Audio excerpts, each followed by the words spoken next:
Après les forts affrontements signalés mardi dernier dans les villages Bishaki-Shaki, à environ 10 km de Kichanga, dans le groupement de Bichoucha, nous sommes dans les territoires de Rutshuru. C'est jeudi, un calme s'observe sur toutes les lignes des fronts. Dans les territoires de Rutshuru et Nyiragongo, nous sommes au nord Kivu, à l'est de la République démocratique du Congo. Ces affrontements, selon l'armée congolaise, opposer les forces armées de la République démocratique du Congo aux éléments du M23. Du côté des acteurs de la société civile, dans la zone, ajoute que des milices locales prendraient également part à ces combats pour tenter d'arrêter la progression des rebelles qui sont dans les Bichoucha, vers Kichanga et Burungu. Ici, nous sommes dans un autre grand territoire de la province du Nord Kivu, à l'est de la RDC. Hier mercredi dans la soirée, plusieurs véhicules bloqués sur la route nationale numéro 2, Kiwanja-Goma, une zone sous contrôle du M23, ont été libérés après plusieurs mois de détention dans la région. Ces véhicules ont été libérés par les rebelles qui ont annoncé, à travers un communiqué, vouloir se retirer des zones qu'ils occupent dans les territoires de Rutshuru et Nyiragongo. Nous sommes au Nord Kivu. Ces véhicules sont entrés dans la ville de Goma, contenant des sacs et cartons de marchandises venues du territoire de Rutshuru et l'Ouganda, pays voisin de la RDC. Par rapport aux informations qui circulent concernant les retraits du M23 dans les territoires conquis, nous sommes dans les Nord Kivu, à l'est de la République démocratique du Congo. Les M23 décident de se retirer. Néanmoins, ils posent certains préalables pour mettre en pratique leurs décisions. Pour cette question, nous sommes au téléphone avec un acteur de la société civile présent dans les territoires de Rutshuru, une zone sous contrôle du M23. Serika Maliro, bonjour. Ah oui, bonjour. Je rappelle que vous êtes dans les territoires de Rutshuru, une zone sous occupation du M23. Dernièrement, ces éléments, ils ont fait une déclaration disant qu'ils vont quitter la zone, mais avec des conditions. T'es présent à ce meeting, monsieur Serika. Quelle analyse vous faites à cette déclaration du M23? Oui, selon mes analyses, partant de communiqué daté du 6 décembre 2022, dont Laurence Kanyuka, le porte-parole politique du M23, a déclaré bien de se retirer dans les zones occupées, mais en posant des conditions au gouvernement congolais, d'un dialogue direct avec le gouvernement congolais, avec les facilitateurs de l'EAC, Uhuru Kenyatta et Laurent Johnson, le président de l'Angola, et voir s'ils peuvent se retirer. Hier, en date du 7, il y a un meeting au niveau de Rutshuru Centre, à la station. Le modérateur exactement était Willy Ngoma, le porte-parole militaire des M23, qui est parlé plus ainsi les retraits dans la zone, mais en posant la même question, où est-ce qu'ils vont partir, pour faire quoi, ou comment. Bon, ce sont des questions qui nous mettent, nous, qui sommes dans la zone, en confusion totale. Parce que si c'est vrai qu'ils se disent qu'ils sont Congolais, et qu'ils sont des Congolais, bien sûr, même s'ils sont partis les uns en 1996, en 1997, en 1998, mais s'ils sont Congolais, donc ils ont leur terre. Et s'ils ont leur terre en RDC, et donc ils peuvent rentrer soit dans leur zone d'occupation, j'ai dit, où eux-mêmes savent qu'ils ont des terres ici en RDC. Par exemple, nous pouvons dire que si Willy Ngoma ou les militaires M23 congolais qui se disent être des Congolais, il y a les programmes dont le président de la République, Antoine Félix Tshisekedi Tshilombo, qui nous a doté, les programmes P2DRCS, qui peuvent toutefois les appuyer. Par exemple, ils peuvent passer par ces processus-là et ils vont retourner, ils seront démobilisés. Après avoir été démobilisés, ils rentrent là où ils étaient, là où il y a leur famille. Mais s'ils continuent toujours à poser la même question, c'est-à-dire qu'il y a une autre agenda caché derrière ça. on ne sait pas si réellement que chercher les éléments 1-23 derrière leurs obligations, car s'ils sont des Congolais, ils sont les bienvenus en RDC, mais qu'ils arrêtent avec les hostilités, à provoquer des crises humanitaires, les déplacés de guerre et autres. Et donc, nous pensons vraiment que les A23 ont d'autres agendas cachés derrière, parce qu'ils se disent qu'ils ne peuvent pas sortir d'ici à Rutshuru, dans les zones qui est occupées, et laisser ça aux FDLR. Jusque-là, ils ne veulent pas libérer la cité de Bunagana, la cité du Kiwanja et Rutshuru, centre Rubar et Rumangabo et d'autres zones qui sont sur la route numéro 2.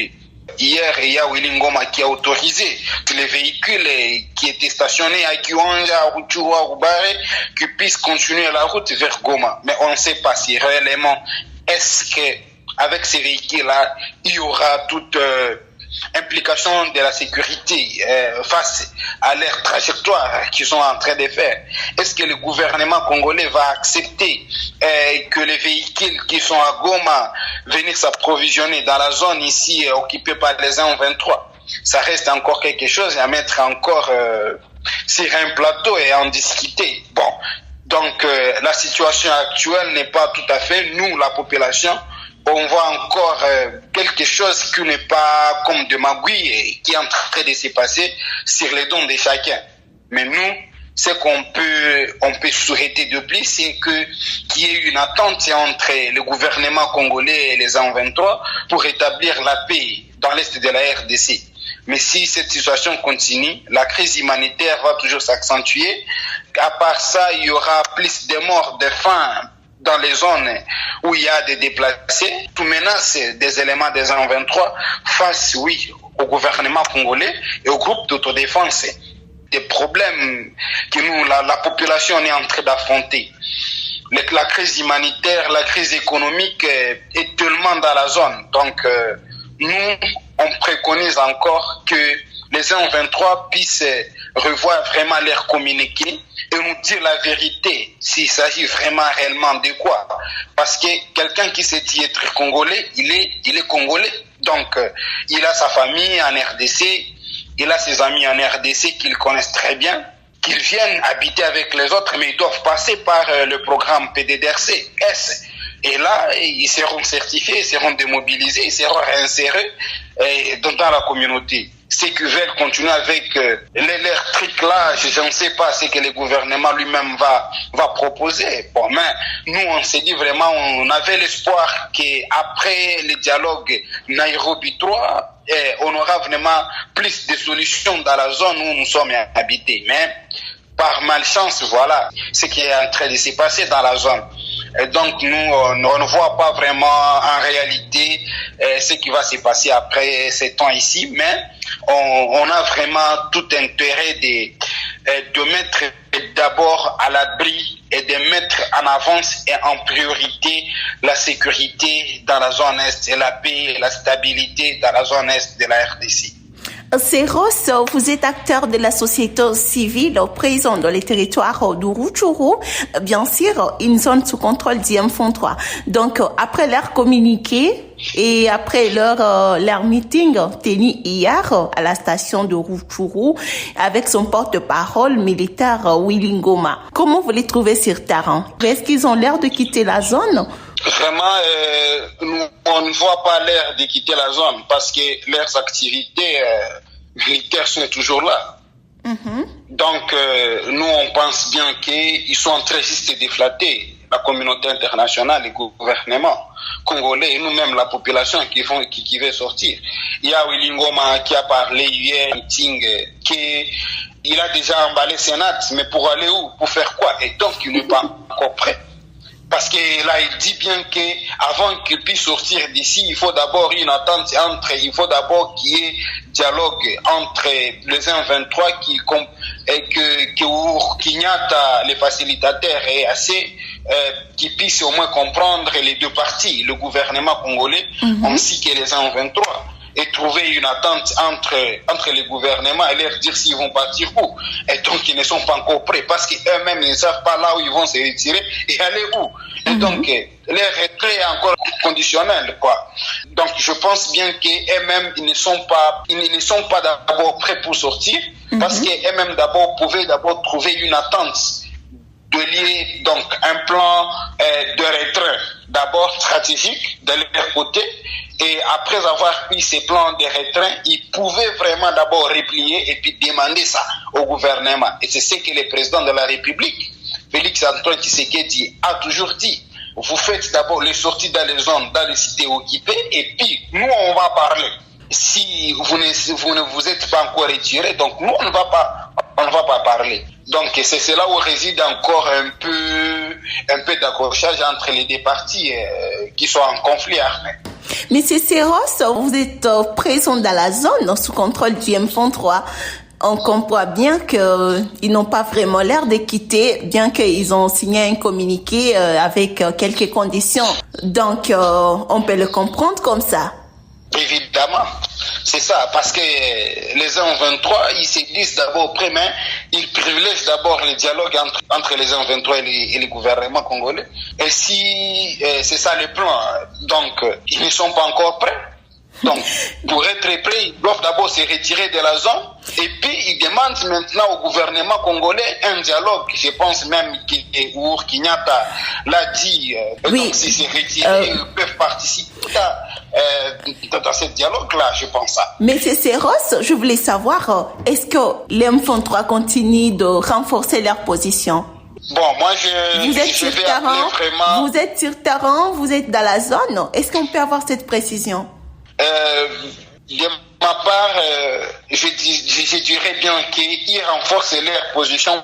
Ils sont en train de s'attendre à un affrontement entre les M23 et les groupes d'autodéfense qui ne laissent pas vraiment circuler, la peau libre, le dire. Et donc, ils sont toujours en train de renforcer leurs munitions militaires d'abord et les ont. Oui.